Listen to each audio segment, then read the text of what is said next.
साथियों, ये मेट्रोलॉजी साधारण भाषा में कहें तो मापने नापने की साइंस। ये किसी भी वैज्ञानिक उपलब्धि के लिए भी बुनियाद की तरह काम करती है।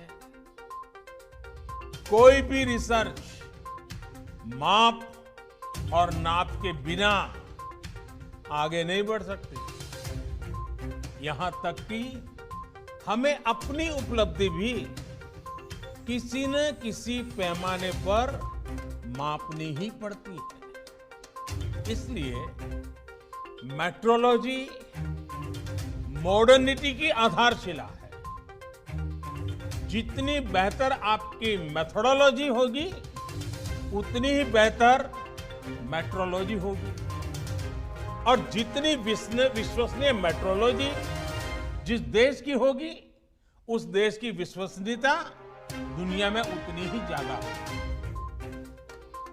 मेट्रोलॉजी हमारे लिए मिरर की तरह होती है। दुनिया में हमारे प्रोडक्ट्स कहां स्टैंड कर रहे हैं, हमें क्या सुधार की जरूरत है, ये पहचान, ये सेल्फ इंट्रोस्पेक्शन मेट्रोलॉजी से ही तो संभव होता है।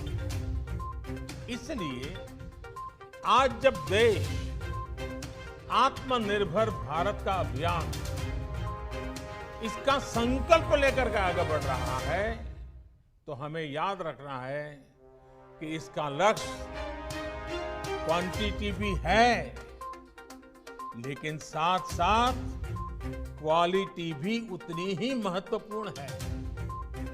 यानी स्केल भी बढ़े और साथ साथ स्टैंडर्ड भी बढ़े। हमें दुनिया को केवल भारतीय उत्पादों से भरना नहीं है, ढेर नहीं खड़े कर रहे हैं। हमें भारतीय उत्पादों को खरीदने वाले हर एक कस्टमर का दिल भी जीतना है और दुनिया के हर कोने में दिल जीतना है। मेड इन इंडिया की न केवल ग्लोबल डिमांड हो, बल्कि ग्लोबल एक्सेप्टेंस भी हो, ये हमें सुनिश्चित करना है।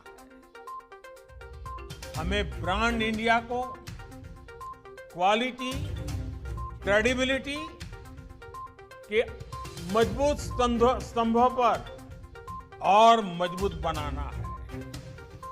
साथियों, मुझे खुशी है कि भारत अब इस दिशा में तेजी से आगे बढ़ रहा है। आज भारत दुनिया के उन देशों में है जिनके पास अपना नेविगेशन सिस्टम है। नाविक से भारत ने ये उपलब्धि हासिल करके दिखाई है। आज इसी और एक और कदम बढ़ा है। आज जिस भारतीय निर्देशक द्वारा लोकार्पण किया गया है, यह हमारे उद्योग जगत को क्वालिटी प्रोडक्ट्स बनाने के लिए प्रोत्साहित करेगा। अब food, edible oils, minerals, heavy metals, pesticide, pharma और टेक्सटाइल, ऐसे अनेक क्षेत्रों में अपने सर्टिफाइड रेफरेंस मटेरियल सिस्टम को मजबूत करने की तरफ हम तेजी से आगे बढ़ रहे हैं। अब हम उस स्थिति की तरफ बढ़ रहे हैं जहां इंडस्ट्री रेगुलेशन सेंट्रिक अप्रोच के बजाय कंज्यूमर ओरिएंटेड अप्रोच की तरफ बढ़े। इन नए मानकों से देश भर के जिलों में वहां के लोकल प्रोडक्ट को ग्लोबल पहचान दिलाने का अभियान है। उसको बहुत लाभ मिलेगा। इससे हमारे एमएसएमई सेक्टर को विशेष लाभ होगा, क्योंकि बाहर की जो बड़ी मैन्युफैक्चरिंग कंपनियां भारत आ रही हैं, उनको यहीं पर इंटरनेशनल स्टैंडर्ड्स की लोकल सप्लाई चेन मिलेगी। सबसे बड़ी बात, नए मानकों से एक्सपोर्ट और इंपोर्ट दोनों की क्वालिटी सुनिश्चित होगी। इससे भारत के सामान्य उपभोक्ता को भी अच्छा सामान मिलेगा, एक्सपोर्टर की परेशानी भी कम होगी। यानी हमारा प्रोडक्शन, हमारे प्रोडक्ट्स क्वालिटी में जितने बेहतर होंगे, उतनी ही ताकत देश की अर्थव्यवस्था को मिलेगी।